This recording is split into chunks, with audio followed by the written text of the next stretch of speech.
এটা কে করে এরকম? এর মধ্যে কি আছে? ব্যাগটা টানতে টানতে নিয়ে আসছে সেই ঘর থেকে। এই ছাদে আছি আমি, রিবু আমার ব্যাগটা নষ্ট হয়ে যাচ্ছে। ব্যাগের মধ্যে নাকি লজেন্স আছে, সেই ব্যাগটা এরকম টানতে টানতে টানতে টানতে নিয়ে এসেছে বাইরে। আই ওটা রেখে দাও। দেখি দেখি, ব্যাগটা সোজা করো, ব্যাগটা সোজা করো, ব্যাগটা সোজা করো, ব্যাগটা ঠিক করো। ওর মধ্যে নেই রিবু, ওর মধ্যে লজেন্স নেই। দেখ দেখ, এর মধ্যে কিচ্ছু নেই, বিশ্বাস কর, এর মধ্যে কিচ্ছু নেই। হ্যাঁ হ্যাঁ ঠিক আছে। নষ্ট হয়ে যাচ্ছে, ব্যাগটা টানতে টানতে নিয়ে যাচ্ছিস কেন? ব্যাগটা ঘরে রেখে, দেখো বন্ধুরা, এই ব্যাগটা ছাদে টানতে টানতে নিয়ে এসেছে। এই রিবো, রেখে এসো, রেখে এসো, যাও যাও, রেখে এসো।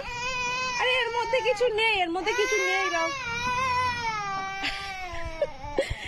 আচ্ছা ঠিক আছে, আমি একটা জিনিস দেখাচ্ছি। এর মধ্যে কি আছে, এর মধ্যে কি আছে বল। দাঁড়া দাঁড়া, আচ্ছা আচ্ছা আচ্ছা আচ্ছা, দেখছি দেখছি। আচ্ছা ঠিক আছে ঠিক আছে, দাঁড়াও। লজেন কোথায় আছে? এর মধ্যে লজেন নেই। তুমি দেখো, এ বাবা, দেখো বন্ধুরা, সেই আমার ব্যাগ থেকে সবকিছু বার করে দিচ্ছে। ব্যাগ থেকে বার করে বলছে লজেন্স লজেন্স। কিচ্ছু লজেন্স নেই। দেখ, সানগ্লাস আছে।